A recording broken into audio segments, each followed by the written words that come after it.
Hey, guys. So I'm here to ask about something that happened recently, at my ex-wife's wedding to her high school sweetheart.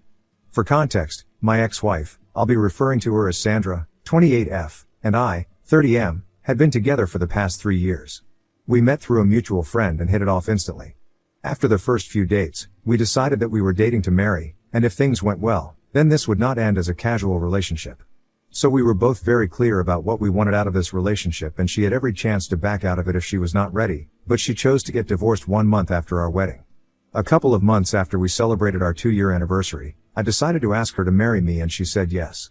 Before that, obviously things had been great between us, which is why I had asked her to marry me in the first place.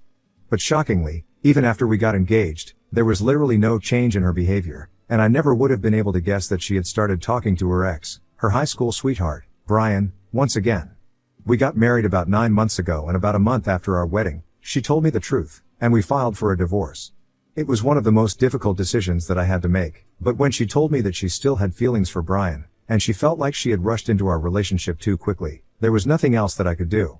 I had tried everything. I had tried to tell her that this was just a phase and she was going to snap out of it soon. I tried to be mad at her and tell her that everything would be fine if she just stopped talking to him. And I tried to bargain with her, tell her that we would be able to work out if we went to couples counseling.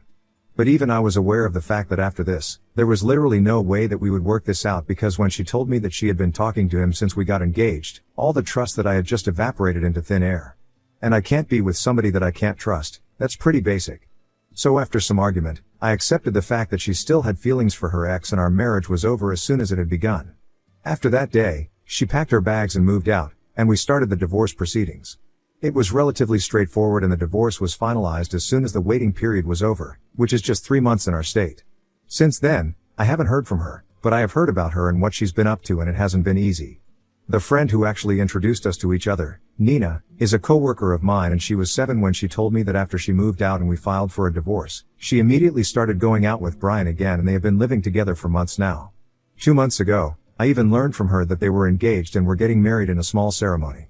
Nina had been invited by Sandra as well, since they had been really good friends in college, but she decided to decline the invitation because she believed that whatever had happened with me was not right. Thanks to Nina, though, I knew that they were supposed to get married about a week ago. And last week, on the day that they were supposed to get married, I received a call from Sandra's mother's phone number. I knew that it was actually Sandra calling because I had blocked her, and it was shocking because we hadn't spoken to each other since the divorce. I couldn't imagine her having any reason to speak to me right now, but just out of curiosity, I decided to answer the phone call. When I answered, she immediately started rambling about how I needed to clear the air and tell everyone that we were not having an affair and that we hadn't even spoken in the past couple of months. It was clear from the way she was speaking that she had been crying and was quite hysterical. I felt a little concerned, so I had to ask her to slow down and explain what was going on, and she told me that apparently, Brian had decided to just leave her at the altar because he thought that we were still getting together behind his back. The reason he believed this was because a couple of days before the wedding, he had seen a bunch of messages that she had been sending to me over the past few months. I didn't know anything about these messages because I had blocked her right after we filed for a divorce because I didn't want to hear from her anymore. But apparently, she had continued to send me messages, apologizing to me for telling me that I deserve better. The last message that she had sent to me was 2 weeks before the wedding, saying that now that she was getting married again, she was going to apologize one last time, and she hoped that one day, I would find it in myself to forgive her. She told me that she knew that I wasn't receiving messages because she had been blocked, but she still wanted to send them because it was her way of coping with things. Brian, unfortunately, did not approve of this, and instead of just confronting her about it, he started acting weird before the wedding, and on the day of the wedding, he made a speech about how he thought she was still in love with me and called her confused. He announced to everyone present at the wedding that he believed that Sandra was still in love with me and was actually having an affair with me behind his back. So now he was no longer interested in getting married to her because it was quite eye-opening, since if she had found it so easy to dump me after 3 years, it must have been quite easy for her to cheat on him as well. And then, he had walked away from the altar and left her alone there. She had tried to chase him down and talk to him after that, but he just refused to believe anything that she was telling him. So now, the only hope that she had was if I spoke to him personally and told him that there was nothing going on and that I hadn't even received those messages because I had blocked her. I actually thought that it wasn't going to work by a long shot, and I told her that it was a terrible idea to involve me in this, and then I was about to hang up, but she told me that all the time that we had spent together, this was the least that I could do for her. I got really annoyed when she said that, and I told her that I don't owe her anything, especially not after what she did and how she broke us up. Considering what had happened in the past, it was a big deal that I had even answered her phone call. Then, I actually hung up and I blocked the number that she had been calling me from as well. I think I did the right thing, and I think anybody else in my place would have done the same thing as well. But 2 days after that, I received another message from her, and that was on Facebook this time. Since I had blocked her everywhere, she had to make a new account and reach out to me, and she sent me a message saying that her wedding ended up not taking place because Brian believed that she was still interested in me. So the wedding got called off, and for some reason, she was blaming me for it. Apparently, she believes that if I had just spoken to Brian and told him that there was nothing going on and that we truly hadn't been in contact since the divorce, then he might have believed her, and they would have been able to go through with the wedding. But now, the two of them are broken up and she thinks that it's all my fault. I was not going to respond to the message and was just to block her, but I don't know why, I felt like I had to say something. So I texted her back saying that maybe this was karma for what she did to me and maybe she should consider the fact that she deserves this. And after sending that message, I finally blocked her.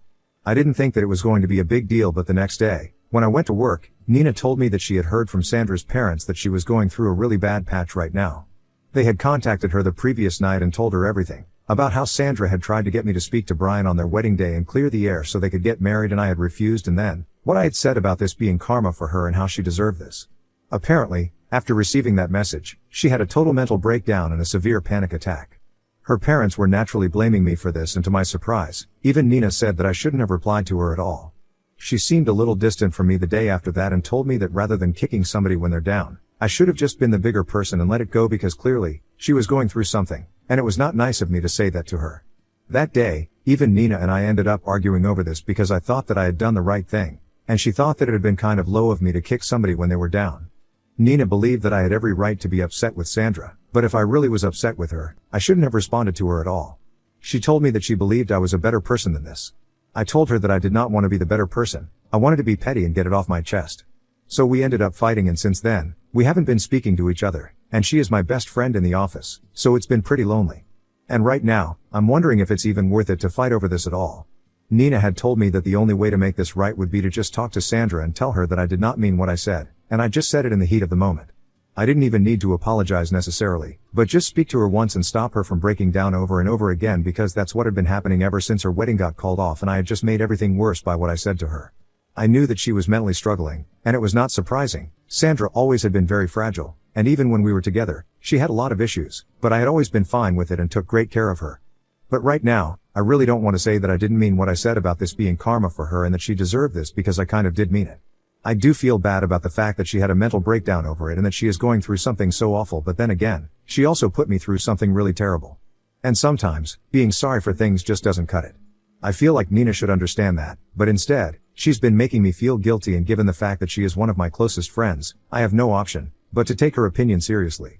So that's how I have ended up here, and I want to ask Ida for telling my ex-wife that she got left at the altar because it was karma for how she treated me. Edit. Hey. Okay, so a lot of people wanted to know more about Brian and Sandra's relationship with him. I didn't add it in the original post because I personally did not think that it was relevant, but anyway, since you guys asked. So Brian and Sandra got together when they were in their junior year of high school, and they stayed together for about a year before they broke up for the first time. According to what Sandra had told me while we were dating, they had a pretty on and off kind of relationship, and it was mostly Brian's fault. Apparently, he was a really insecure guy and couldn't stand it whenever she spent time with anybody apart from him. So they would constantly end up fighting any time she spoke to other guys or hung out with her friends without him, and after a while, it just got really toxic for her, so she ended up breaking things off with him.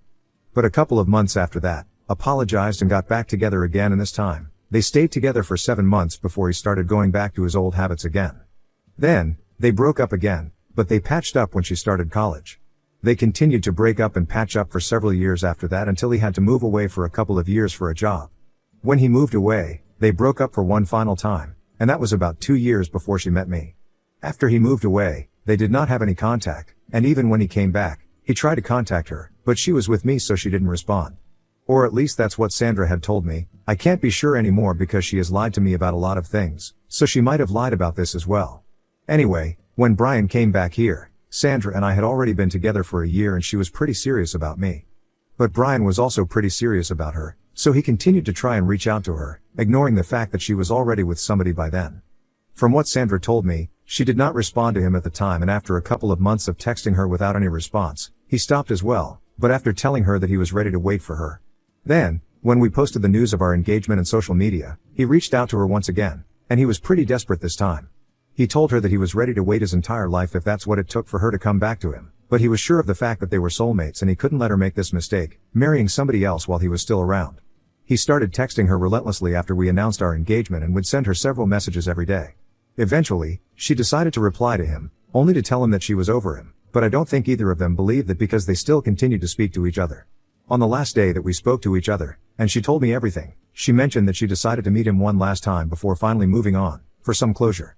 So they met each other 2 weeks after we announced our engagement, and I guess that's when she realized that she hadn't really moved on from him at all. Sandra had told me that when they met, they had only talked to each other for a really long time about everything that had happened in the past and they had decided to stay friends, but I'm not really sure of what really went down that day. After that meeting, she continued to keep in touch with him and gradually, she started to develop feelings for him once again. But she still decided to get married to me because she thought that this was just a phase and she would get over it. As it turns out, though, it was not a phase and she did not get over it. And she did not realize it until after we were married and Brian told her that now that she was committed to somebody else for life, he did not feel comfortable talking to her anymore because he knew that he was still in love with her. It was the thought of losing him that made her realize that she was still in love with him, which is when she decided to come clean to me. So essentially, she was fine with how things were going as long as she had both of us, but the second she had to choose, she got uncomfortable and the ugly truth of the situation came out, that she was still in love with him and not me.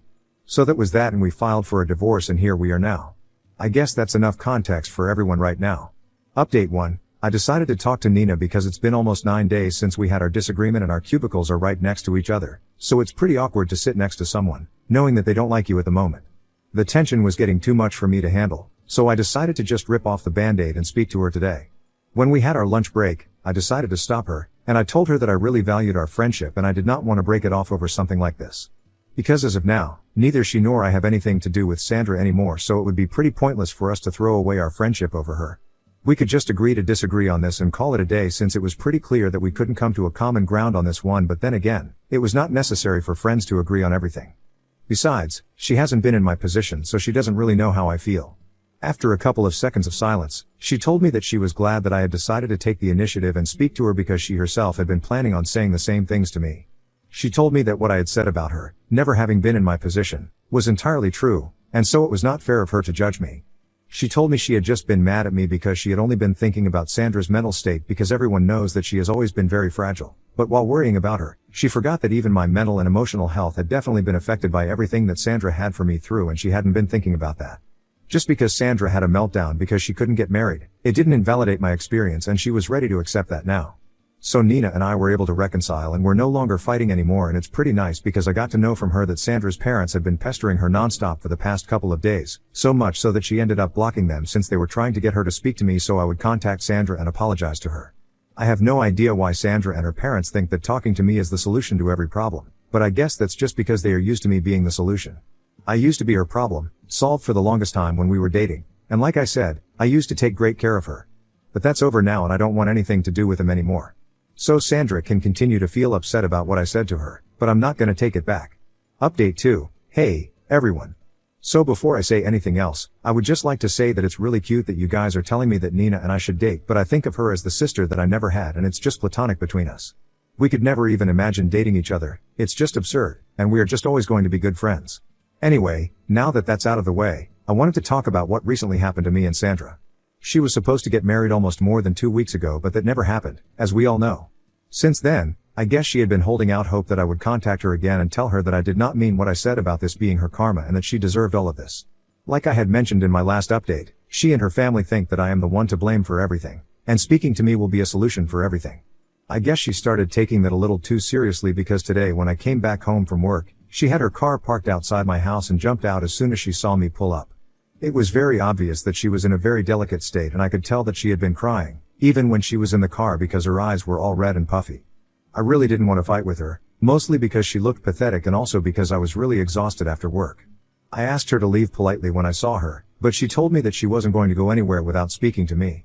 She said that she had been beating herself up and feeling incredibly guilty about everything that had happened, and now, she had realized it was because she had never properly been able to apologize to me.